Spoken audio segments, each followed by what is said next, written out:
Welcome to DIY and Reviews with Bill. If you love hands-on projects, honest product reviews, and saving money, you're in the right place. From DIY builds to testing tools and gadgets, I will break it all down so you know what works and what's worth it. Subscribe and join me as I take on multiple projects, put different products to the test, and try to help you get the best bang for your buck. So, without further ado, let's get right to it. Welcome back to the channel, everyone. In today's video, I'm going to show you how I installed a kill switch for the Stabilitrak and traction control on my 2007 Suburban.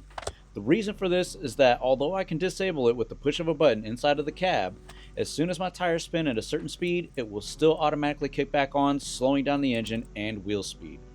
The only way to truly disable this, as far as I know, is to pull the fuse for this system. But who wants to pop the hood and pull the fuse every time they need to disable it completely? Not me. So I'm going to show you what I did. If you're interested in purchasing some of the tools I utilize in the video, I will leave links for them in the description. Before we continue, I want you to know that this video is for educational purposes only. I do not encourage anyone to try to do this. Now that we got that out of the way, let's continue. First, I needed to create some kind of wiring setup to plug into where the fuse is located for the ABS. I did not have a blown fuse, so instead I took one of my mini extra 10 amp fuses and broke it down so I could create my own inserts, and I did not want to spend more money and wait on some fuse socket connectors.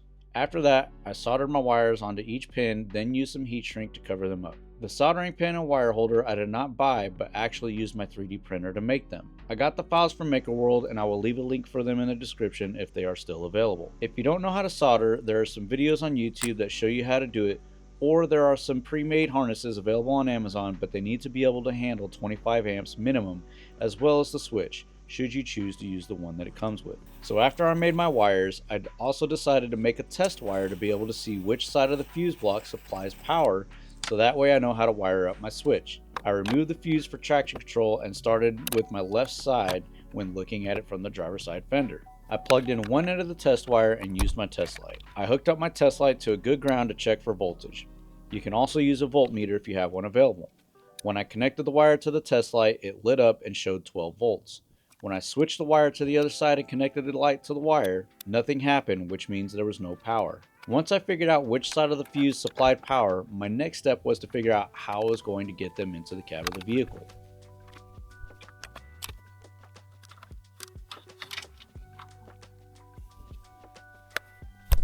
Alright, I don't know if you guys can see this or not, but this little boot right here is where the electrical connectors or the electrical wiring harness from the fuse block go into the cab. Now, what I did, I don't know if it shows up, but there's a wire over here to the left, right here, that I ran on the side of the boot into the cab. If you're doing that by yourself,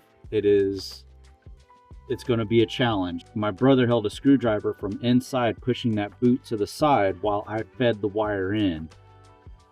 So it definitely took two of us. It can definitely be a challenge. I'm going to attempt to run the wires, these smaller wires, through that same hole using a pry bar by myself. Hopefully, since I've already got one wire there, it will help give a little bit of spacing to where I can run these other wires successfully. And I do plan on putting them in a wiring protector kind of harness deal, so we will see how that goes. Wish me luck. Alright, so it was actually a lot easier this go around because of the simple fact that I had the wire in there and I already kind of had the boot pushed out of the way and adjusted. But I used a screwdriver, well in this case a pry bar, but you can use a screwdriver to act as a opener, and then the wire just fed right through and out of here. Let's see if I can get a good shot. Sorry guys, I can't get a very good angle with very good lighting. I'm trying my best here. Right there, as you can see. That's a really hard angle to get with the camera.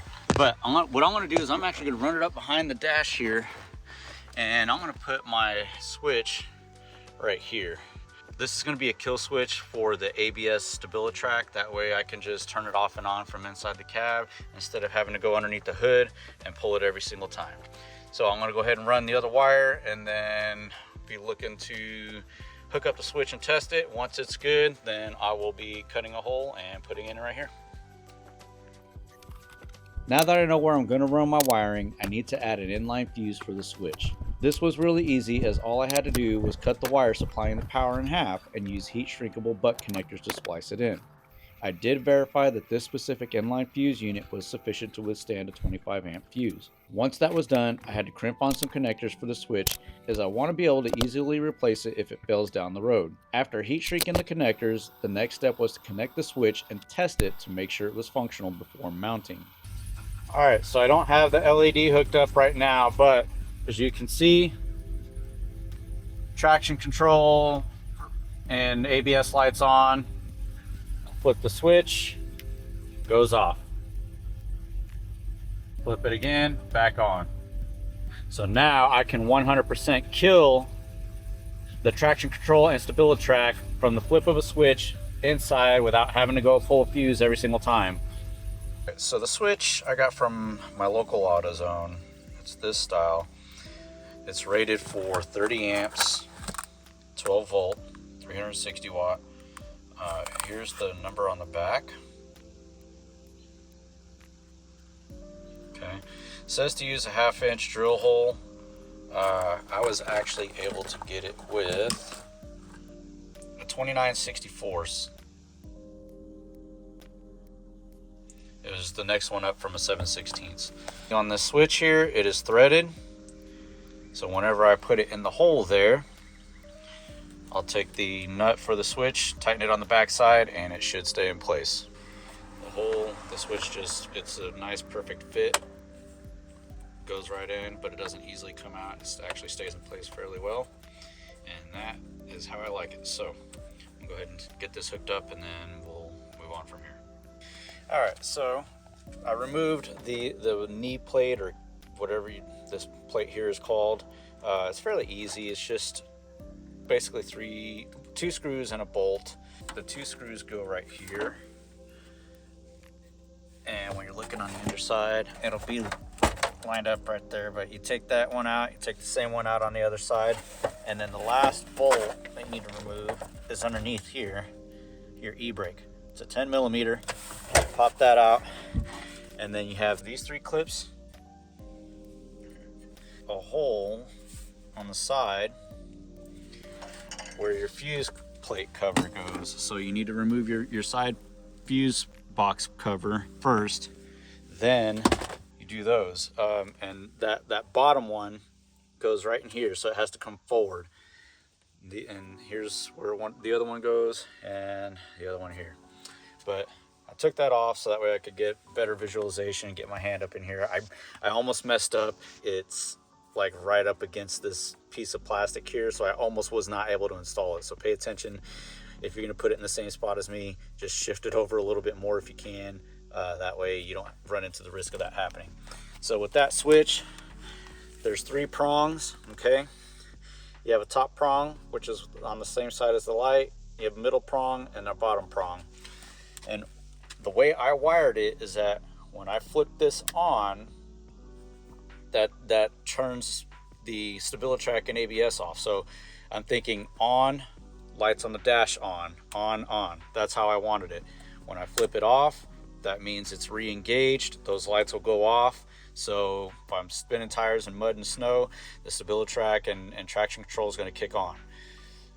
But you can wire it however you want. That's just my own personal preference.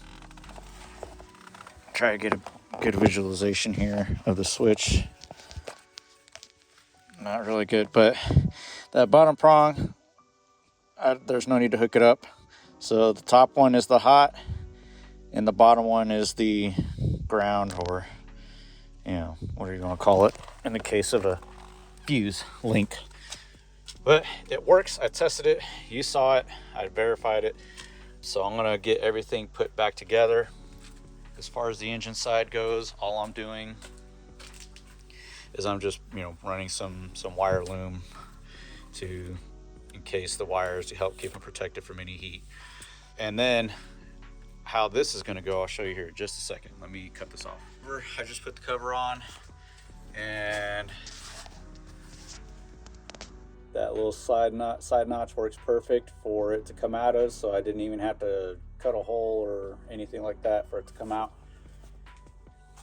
And I'm just gonna finish putting on my wire loom on this side of the wires and call it good.